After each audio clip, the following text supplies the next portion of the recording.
Shalom. Call all Yabashim Yahshai. Yahbashim Yahshai Bashim Kakadash Brakathum.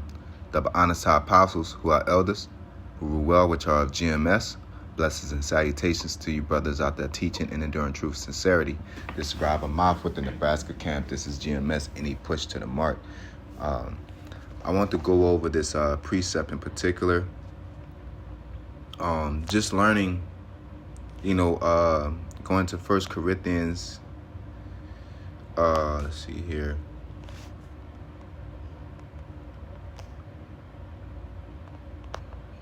So going to the 1 Corinthians, I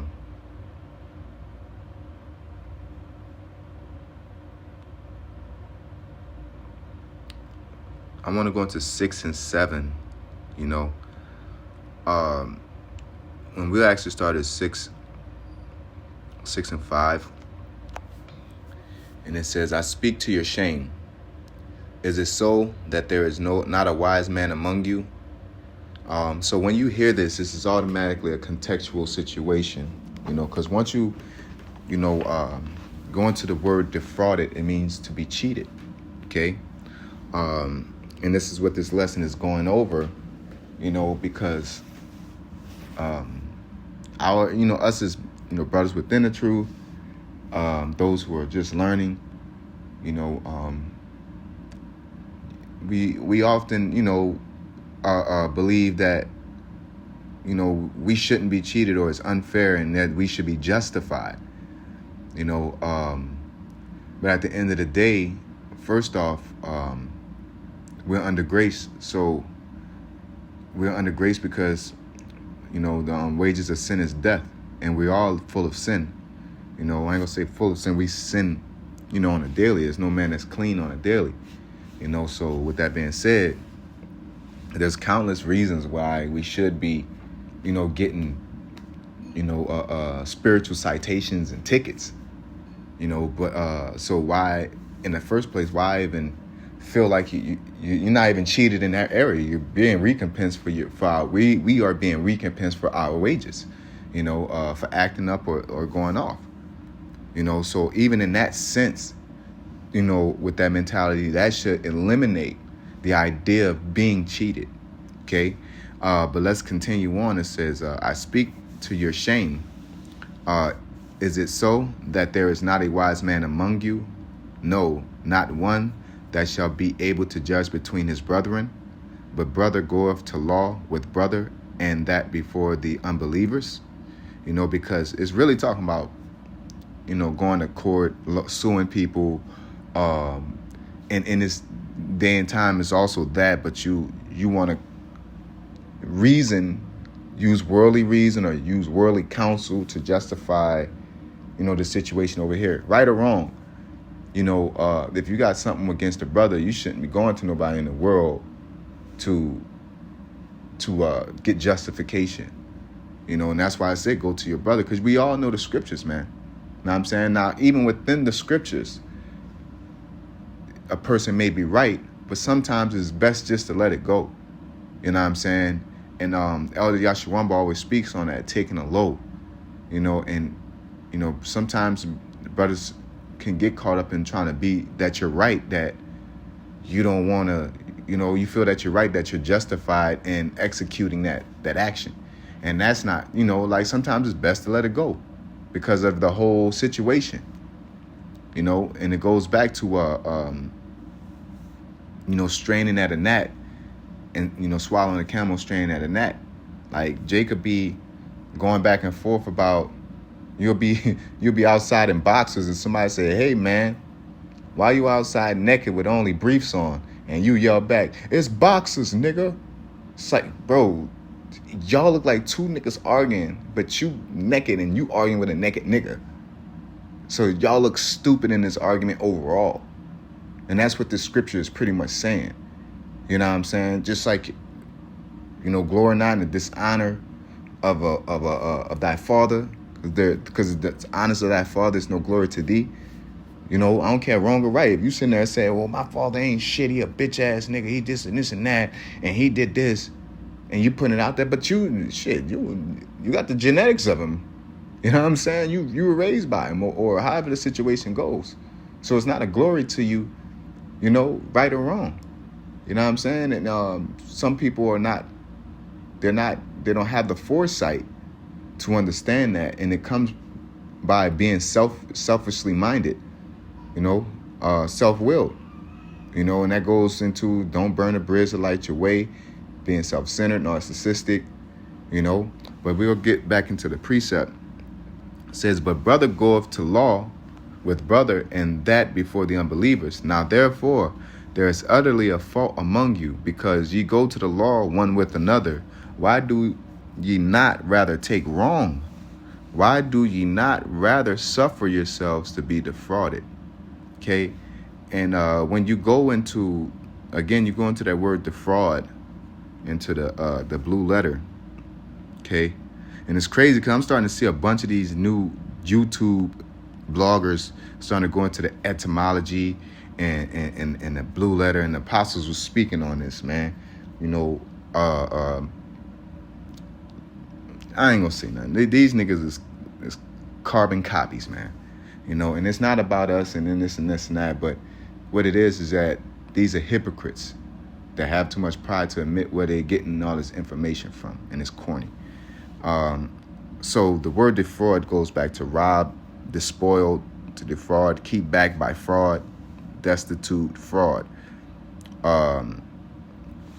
So you go into the etymology of the word defraud. All right, it means to deprive of right by deception, of breach of trust or withholding. To defraud, to cheat thoroughly. Okay, D meaning back. Fraud means to cheat or swindle. Okay, so you're pretty much, like getting over on people. You know what I'm saying? Some people try to get over on reasoning. So when you're trying to, hey, you did this wrong, it's like, oh, no, I ain't do that. I did it like this. Ooh, it's like, okay. Because like I said, at the end of the day, when you read this precept, and you understand one more mainly important, one main ingredient is that if it's a brother, both of us are men of the Lord and are women of the Lord. So if you cheating if a man of the Lord is cheating another man of the Lord, what you think the Most High would, how he would see that? Okay, so if you're the person that's being defrauded and you have that, like, oh, I know I'm a man, I know, okay, well, why are you trying to fight so much for justice then? Because the Lord will protect you. Now, I'm not saying go invite yourself to be defrauded. That's not prudent. But if it happens, then it don't mean you got to fight tooth and nail for vindication and justice. You know what I'm saying? It's not worth it all the time. And if you keep your eye on the second thing, if you keep your eye on the result, you know what I'm saying? What result would it produce? Okay, you arguing about who's right. Okay, now you're right. Now what? Nothing. So what's the point? It's a vain thing to do that, right? So going into the precept in itself, in verse 7, it says, even to have such lawsuits with one another is to defeat you, is a defeat for you. Why is it a defeat? Because you're not even supposed to be doing this with your brother in the first place. It's just like a married couple. You're not married to argue and fight and disrespect each other. Or in the brotherhood, you're not here to try to get over on a brother. Like, that's your brother. That's the whole point of that person being your brother. So if you're doing that and y'all fighting over money, or y'all fighting over who disrespected who, first off, you're not supposed to be doing that in the first place. So that's embarrassing in itself. You know what I'm saying? So that's why it's important to take the low, because, like, man, we ain't even supposed to be arguing, bro. You know what I'm saying? Now, as men of the Lord would judge between us in this situation. But for the peace of brotherhood, or for the peace of the ministry, I'm going to hold my peace. A case in point, a nigga like a war, he don't want to be defrauded. But guess what? For one, he's not being cheated. But that can happen. You could think in your mind, and like again, it ain't about right or wrong. You sitting here being a dude doing all this, and then you got vocab watching, Sonetta, or this dude. You know what I'm saying? And now it people and other people that are watching it to figure out where the truth is. Now it's already known that the elect is going to follow, but you don't want all this mess in the middle to make it harder. You know what I'm saying? If you have a true passion to bid to the marriage, okay? But as a man of the Lord walking within his ministry with brothers, even in that sense, yeah, somebody might have forgotten you to get a plate for you. Somebody may have, you might not rub a brother the right way. And you know what I'm saying? Let it go, man. For the sake of the ministry. For the sake of your virtue, for the sake of your integrity. Because at the end of the day, he bit you, so you bit him back. Y'all two biting niggas. Y'all bite. Y'all biters. You know what I'm saying? That's going to be your rapport. And hindsight is 20/20. But let's go back. He says, even to have such lawsuits with one another is a defeat for you. Why not just accept the injustice and leave it at that? Why not let yourselves be cheated? Instead, you yourselves are the ones who do wrong and cheat even your fellow believers. You know what I'm saying? So pretty much it's like you don't want to, you do it, they do it. It's not about a tit for tat and who did what and who, the accountability and all that. Look, if you're a good person, just let it go. Because you know that as a virtuous person, that you're going to mess up, that you're going to make a bad decision, that you're going to be at fault at something. And you would want that mercy as well from the Most High, as well as that person that you offended. But if you're fighting so much to be right, and it's all about the rules, like, no, you did this and you should have did that, and woo, woo, woo, then that's how you should be judged. And that's how we should be judged. You know what I'm saying? I'm not saying, I want to do what I want, so I'm not going to judge anybody. No. It's like all about productivity. I need to get from point A to point B. I need to learn. I made this mistake. I need to learn how to fix it. But we all need mercy in between to get to that fixing point, instead of somebody just hammering over you. You wrong, you motherfucker. That's not going to help you spiritually as you're trying to fix your problems. All right. So continuing on, it says, know ye not, going back to the KJV, know ye not that the unrighteous shall not inherit the kingdom of the Most High. See how the Lord associates that with the unrighteous? You know what I'm saying? Or not being defrauded and cheat. It's just pretty much, if this person's a nigga, you know what I'm saying? Because there's Judases amongst camps. You know what I'm saying? I hate to say it, but that's what it is, right? And if he is that, you don't want blood on your hands, for one. And for two, if he is, then the Lord's going to get rid of him. And that's what he's saying. Don't you know that these people ain't going to inherit? So why are you fighting tooth and nail for justice right now? Like, the judgment's going to come. And it's going to be what it's supposed to be. All right? It says, be not deceived, neither fornicators, nor idolaters, nor adulterers, nor effeminate, nor abusers of themselves with mankind, nor thieves, nor covetous, nor drunkards, nor evil, nor revilers, nor extortioners shall inherit the kingdom of the Most High. And such were some of you, but ye are washed, but ye are sanctified, but ye are justified in the name of the Lord Yahushua, and by the Spirit of our power. So, and it goes into, all things are lawful and not expedient, because it's a balance, man. It's a balance to, like, we mess up consistently, but through the blood of Yahushua we're redeemed. So how much more? Like, the Lord's taking the low on us. Like, you know what I'm saying? Like, we disrespecting him every day.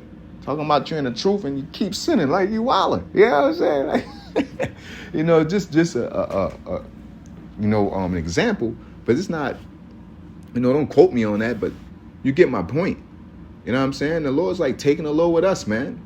So how much more should we utilize this toward each other? Yeah, you're right. Just like it's a saying with forget this dude, he be fucking up sayings and shit, but yeah, hit one. He bat like 2 out of 10. You know what I'm saying? I don't know baseball to say he batting 1,000 or something.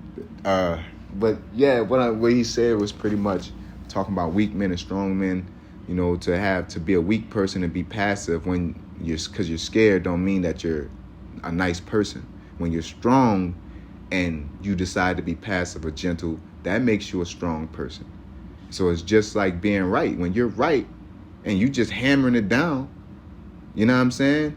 But when you right and you just say, okay, well, we're going to let the Lord deal with it, that's a spiritually faithful person that really believes in the power of Yahweh Hashem Yahweh Shai. But if you feel like you got to be justified, how much faith do you have in the Most High's judgment and execution of justice? You know, how confident do you feel that you're a man of the Lord? Because if you're a man of the Lord, you're doing what you're supposed to do. You're supposed to know, have that confidence that the Lord will protect you. Name whoever trusts in the Lord was confounded. You know, at the end of the day, if you come up under this covering and you do what you're supposed to do. Now, if you're not doing what you're supposed to do and you stole and that person stole from you, you know you ain't getting that back, right? So if you're in the wrong spirit, and you doing something and somebody recompense that situation with another evil, you know what I'm saying? You're gonna feel like you have to get up and do something. Or if you're not faithful in Yahweh B'Shem Yahweh Shai's judgment, you're gonna feel like you have to get up and do something. You know, all we have to do is be virtuous and do right. Now, I'm not saying invite yourself to be cheated, but we're not, you know, fortune tellers, for lack of better words. We are prophets, but we're not like got full control because it's the spirit of the Heavenly Father that He's given us these prophecies. It's not like I got, you know, doing some witchcraft. No. So I don't know. I'm going to walk into something. We walk into things all the time. You walk into being cheated all the time. You know what I'm saying? From brothers, because everybody have their habits from pride. They always want to be right, or just the pride of don't want to be wrong, or shame. Jake is supplanters. They're going to find a way. They're going to find loopholes, you know, to do things that they want to do. And it's just like sometimes you just got to let it go. You know, most of the time. You know, and the only time that you really should have to say something or want to do something is when it's detrimental to what? The gospel, not ourselves. All right, you lying to me, you're not telling me that all the ins and out, but you're doing what needs to be done. Okay? You tell them, hey, brother, you got to do this with yourself. Nah, man, I got it under control. He fuck it up. And then you see him make the change and do what you told him to do, like, and he come back, yeah, I've been new all the time. Now you want to argue about how you told him first and all. Nah, bro, like he did it. All right, he did what he needed to do. I'm cool. As long as he did what I requested. You know what I'm saying? Or what I thought was prudent for him to be successful. You know? And that's all that shit matters is the result. You know? Because Jake got to get past themselves and we got to give him time. You know? And this is speaking from a learning experience. Some people are not far along, because when I wasn't far along, you know, I realized how much I didn't know and how much people let me live, you know, and how much it helps you to get breathing room, you know. And then when you finish, you'll come back and apologize. You know what I'm saying? You have sorrow. But, I just thought this was a good thing to bring out, man, to just learn how to take the low, learn how to get past being cheated, man. And I want to play this audio, this clip that I was dealing with in the pivot with Lil Wayne, and he was talking about, you know, and Ryan Clark, and said nobody likes, you know, New Orleans niggas do not like feeling played. And I was like, man, that's a fucking fact. You know what I'm saying? And really it's just niggas, period. Jake, period. Not niggas, but Jake, period. They don't like feeling played. They don't like feel like somebody got over on them. You know? And it's like, you got to fight. Like, what are you fighting for? You know? You're renting. You're in Babylon. You know, your woman's crazy. You know, we're in hell's kitchen. So what is there to take pride in here outside of the Lord's will and our virtue? Okay? That's pretty much it, you know. So with that being said, I want to say, call all Yahweh B'Shem Yahweh Shai. Yahweh B'Shem Yahweh Shai, B'Shem Kakadas Brakathum. Shalom.